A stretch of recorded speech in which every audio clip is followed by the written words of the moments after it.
Hello friends, Assalamu alaikum. How are you all? Hope that you will be in the best of your health. This is Dr. Manzoor Ahmed Sheikh. I welcome all of you to learn and grow. आज का जो हमारा topic है वो बहुत ही interesting topic है. आज के टॉपिक में हम पढ़ने वाले हैं सेल्फ एक्चुअलाइजेशन का कंसेप्ट. तो आज के टॉपिक में हम सेल्फ एक्चुअलाइजेशन क्या होता है, सेल्फ एक्चुअलाइजर्स के कैरेक्टरिस्टिक्स क्या होते हैं, तो इन सब चीज़ों के बारे में डिस्कस करेंगे. तो चलिए हम पहले सेल्फ एक्चुअलाइजेशन का जो कंसेप्ट है इसके बारे में बात करते हैं. एब्राहम मैस्लो जो था उनका ये मानना था कि हर एक शख्स में सेल्फ एक्चुअलाइजेशन की टेंडेंसी होती है. हर एक शख्स चाहता है कि मैं एक सेल्फ एक्चुअलाइजिंग पर्सन बनूं. लेकिन मैस्लो का ये भी मानना था कि सभी लोग जो हैं सेल्फ एक्चुअलाइजेशन को अचीव नहीं कर पाते हैं. मुश्किल से 1% लोग होते हैं जो सेल्फ एक्चुअलाइजिंग नीड्स को फुलफिल करते हैं, जो सेल्फ एक्चुअलाइजिंग नीड्स को अचीव करते हैं. ठीक है ना. नाउ द क्वेश्चन में अराइज कि सेल्फ एक्चुअलाइजेशन बेसिकली क्या होता है. यानी सेल्फ एक्चुअलाइजेशन जो है ये एक लाइफ लॉन्ग प्रोसेस है. इसमें क्या होता है कि एक इंडिविजुअल, एक ऑर्गेनिज्म यानी एक शख्स अपने एबिलिटीज को, कैपेबिलिटीज को, टैलेंट्स को, पोटेंशियलिटीज को डिस्कवर करता है. यानी अपने फुल पोटेंशियल को वो रियलाइज करता है. उसके बाद वो मेहनत करके अपने इस फुल पोटेंशियल को एक्चुअलिटी में तब्दील करता है. यानी उसके जो एबिलिटीज होती हैं उनको वो बरोकार लाता है. ठीक है ना. एक टाइम आता है जब वो अपना नाम कमाता है as a self actualizing person. According to Abraham Maslow self actualizing persons जो हैं उनमें कुछ कैरेक्टरिस्टिक्स होते हैं जो उनको सेल्फ एक्चुअलाइजेशन अचीव करने में मदद देते हैं. जो चलिए अब हम इन कैरेक्टरिस्टिक्स को वन बाय वन डिस्कस करते हैं. तो सेल्फ एक्चुअलाइजर्स का जो पहला कैरेक्टरिस्टिक है वो है they have a sense of purpose. यानी सेल्फ एक्चुअलाइजर्स जो हैं उनके लाइफ का एक पर्पस होता है, उनका एक मिशन होता है. ये पर्पस, ये mission actually humanitarian in nature होता है. यानी ये पर्पस जो है यूजुअली मैन काइंड से जो है जुड़ा होता है. ये सेल्फ एक्चुअलाइजर्स जो हैं अपने मिशन को, अपने पर्पस को परस्यू करते रहते हैं तब तक ऑन टोज होते हैं जब तक कि वो अपने मिशन को अचीव करने में कामयाब नहीं होते हैं, जब तक कि वो अपने पर्पस को अचीव करने में कामयाब नहीं होते हैं. ठीक है ना. तो now let us talk about second characteristic of self actualizers. They accept themselves as well as others for what they are. यानी सेल्फ एक्चुअलाइजर्स जो हैं वो अपने आप को with all their weaknesses and strengths accept करते हैं. वो अपने आप को with all their minuses and pluses accept करते हैं.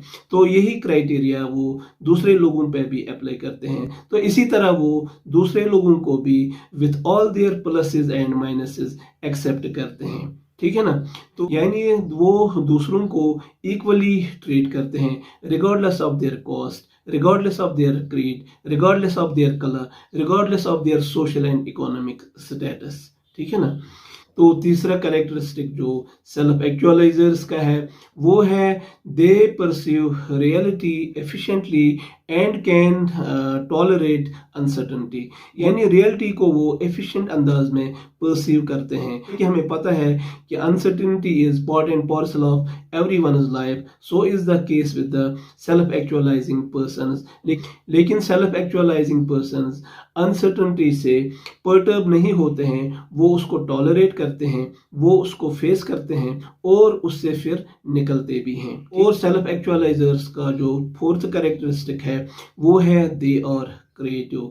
यानी सेल्फ एक्चुअलाइजर्स जो हैं उनमें तख्लीकी सलाहियत होती है. उनका जो सोच है उसमें ओरिजिनलिटी होती है, उसमें प्योरनेस होती है, उसमें अप्रोप्रिएटनेस होती है, उसमें नॉवेल्टी होती है. तो ये क्रिएटिविटी की ही बदौलत पॉसिबल है कि सेल्फ एक्चुअलाइजर्स जो हैं वो नए चीज़ों को डिस्कवर करते रहते हैं, वो नए चीज़ों को इन्वेंट करते रहते हैं. ठीक है ना.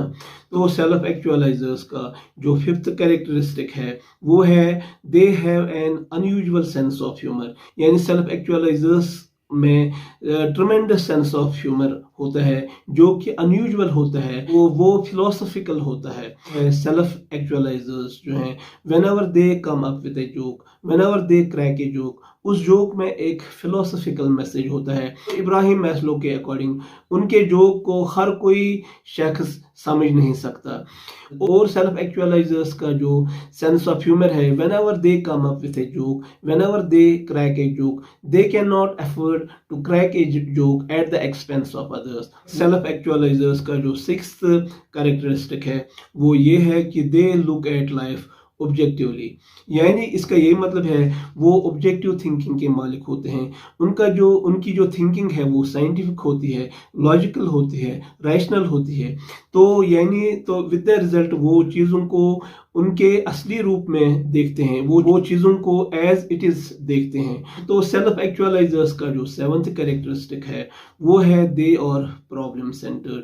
یعنی سیلف ایکچوائزرز جو ہیں وہ نالجیبل پرسنز ہوتے ہیں, وہ سکلفل پرسنز ہوتے ہیں. تو ود دا ریزلٹ جب بھی پرابلم کا انہیں سامنا ہوتا ہے وہ اس پرابلم کو فیس کرتے ہیں اور تب تک آن ٹوز رہتے ہیں جب تک کہ وہ اس پرابلم کو سالو نہیں کرتے ہیں, because they know every problem contains the seeds of its own solution. ٹھیک ہے نا. تو اسی طرح جو سیلف ایکچوائزرز ہیں اگر ان کے فرینڈ کو یا ان کے کسی کلیگ کو کوئی پرابلم ہوگی یا کسی دوسرے شخص کو کوئی پرابلم ہو گئی اور وہ پرابلم ان کے نوٹس میں آ گئی تو وہ ضرور ان کو اس پرابلم سے نکلنے میں مدد کرتے ہیں. تو وہ اس کے بعد جو 8th کریکٹرسٹک ہے سیلف ایکچوائزرز کا وہ ہے they have need for privacy. یعنی پرائیویسی کی نیڈ ہر ایک کو ہوتی ہے. اسی طرح سیلف ایکچوائزنگ پرسنز جو ہیں وہ اس میں ایکسیپشنل نہیں ہیں, یا اس لیے وہ سولیچیوڈ اختیار کرتے ہیں, تنہائی اختیار کرتے ہیں. کیونکہ سولیچیوڈ جو ہے یہ کوئی بری چیز نہیں ہے. سولیچیوڈ میں وہ کیا کرتے ہیں, سولیچیوڈ میں وہ چیزوں کے بارے میں سوچتے ہیں, اپنے بارے میں سوچتے رہتے ہیں. تو ود دا ریزلٹ سولیچیوڈ ان کے لیے سیلف ڈسکوری کا باعث بنتا ہے اور بہت سارے ایشوز ہوتے ہیں, پرابلمز ہوتے ہیں. تو سولیچیوڈ میں جو ہے وہ ان پرابلمز اور چیلنجز کے بارے میں سوچتے رہتے ہیں. تو ود دا ریزلٹ جو ہے سولیچیوڈ جو ہے ان کے پرابلمز اور چیلنجز کو اوورکم کرنے میں جو ہے مدد دیتا ہے. ٹھیک ہے. نواں جو کریکٹرسٹک ہے سیلف ایکچوائزرز کا وہ یہ ہے کہ they are ethically and morally sound. یعنی وہ مورلی اور ایتھیکلی بہت ساؤنڈ ہوتے ہیں, یعنی they can not afford to go against the morality. تو یہ تھے کچھ مین کریکٹرسٹکس سیلف ایکچوائزرز کے. تو ہوپ دیٹ آج کے ٹاپک کو آپ نے اچھے سے انڈرسٹینڈ کیا. اگر آپ کو آج کا ویڈیو اچھا لگا, انفارمیٹو لگا, تو پلیز آپ اس ویڈیو کو زیادہ سے زیادہ لائک کیجیے, اس کو زیادہ سے زیادہ لوگوں کے ساتھ شیئر کیجیے. اور جو لوگ چینل پہ نئے ہیں ان سے میری ریکویسٹ ہے کہ وہ چینل کو سبسکرائب کریں. بہت سارے ایسے لوگ بھی ہیں جو میرے ویڈیوز کو دیکھتے ہیں وہ لیکن چینل کو سبسکرائب نہیں کرتے ہیں. تو ان سے بھی میری ریکویسٹ ہے وہ پلیز میرے چینل کو سبسکرائب کریں. تو with these words I would like to thank all of you for watching this video till the end. Stay happy and blessed. Khuda Hafiz.